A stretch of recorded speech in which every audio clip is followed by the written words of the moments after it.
ಓಂ ಸಾಯಿರಾಮ್. ಬಾಬಾ ಹೇಳ್ತಾ ಇದ್ದಾರೆ, ಮಗು ಶುಭೋದಯ. ಸಮಾಧಾನ ಆಯಿತಾ ನಿನಗೆ? ಎಲ್ಲ ಸಮಸ್ಯೆನೂ ಬಗೆಹರಿತಲ್ಲ. ಇನ್ನು ಯೋಚನೆ ಮಾಡುವಂಥ ಅಗತ್ಯ ಇಲ್ಲ ಕಂದ. ಅತ್ಯಂತ ಶೀಘ್ರದಲ್ಲೇ ಎಲ್ಲ ಸಮಸ್ಯೆಗಳು ಬಗೆಹರಿತವೆ. ನಿನ್ನ ಸಾಲಗಳು ಸಹಿತ ಯಾವೊಂದು ಉಳಿಯೋದಿಲ್ಲ. ನೀನು ಚಿಂತೆ ಮಾಡಿ ಅವಶ್ಯಕತೆ ಇಲ್ಲ.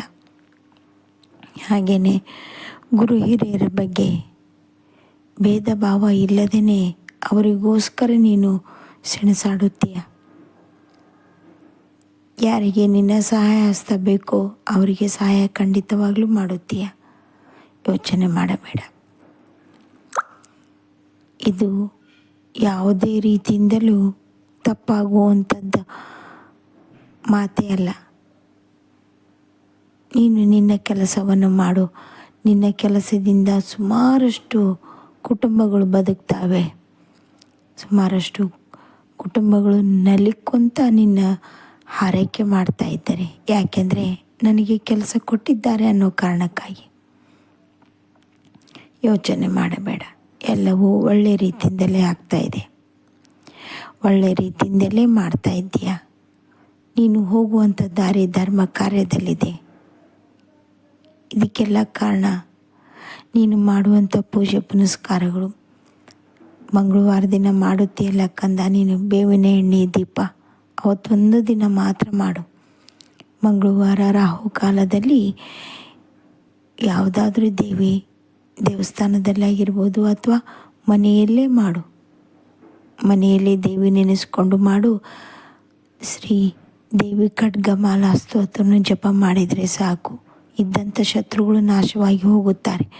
ಶತ್ರುಗಳು ನಾಶವಾದರೆ ನಿನಗೆ ದಾರಿ ಸುಗಮವಾಗುತ್ತದೆ ನಿನ್ನ ಗುರಿಯನ್ನು ತಲುಪಲು.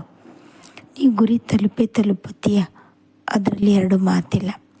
ಆದರೆ ಯಾರು ಅಡ್ಡಗಾಲ ಆಗ್ತಾ ಇದ್ದಾರೆ, ಯಾರು ನಿನ್ನ ಸೋಲನ್ನು ನಿರೀಕ್ಷಿತ ಮಾಡ್ತಾ ಇದ್ದಾರೋ ಅಂಥವರಿಗೆ ಸರಿಯಾದ ಪಾಠ ಈ ದೇವಿನೇ ಕಲಿಸುತ್ತಾಳೆ.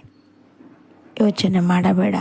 ಈಗ ಶತ್ರುಗಳು ನಿನ್ನ ಪಾಲಿಗೆ ಇಲ್ಲದಂತಾಗಿದೆ. ಚಿಂತೆ ಮಾಡುವಂಥ ಅವಶ್ಯಕತೆ ಇಲ್ಲ. ಎಲ್ಲ ಒಳ್ಳೆಯದೇ ಆಗ್ತಾಯಿದೆ. ಶುಭ ಆಗುವಾಗ ತುಂಬ ಕಷ್ಟಗಳು ಬಂದೇ ಬರುತ್ತವೆ. ಆ ಕಷ್ಟಗಳಿಗೆ ನಾವು ಬೆನ್ನು ತೋರಿಸಿ ಹೋಗಬಾರದು. ಅದರ ಬದಲಾಗಿ ಕಷ್ಟಗಳನ್ನು ಎದುರಿಸಿ ನಿಂತಾಗ ನಮಗೆ ಅದರಲ್ಲಿರುವಂಥ ಶಕ್ತಿ, ನಮ್ಮಲ್ಲಿರುವಂಥ ಶಕ್ತಿ ಏನೆಂಬುದು ಹೊರಗಡೆ ಬಂದೇ ಬರುತ್ತದೆ.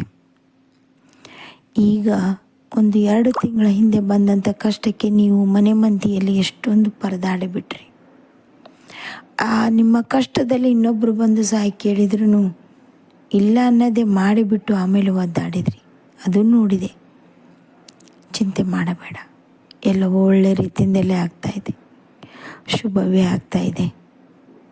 ನೀನು ನೋಡುವಂಥ ಮಾರ್ಗ, ನೀನು ಕಾಣುವಂಥ ದೈವ ನಿನ್ನ ಹತ್ರನೇ ಇದೆ. ಶುಭ ದಿನ ಕಂದ. ಶುಭ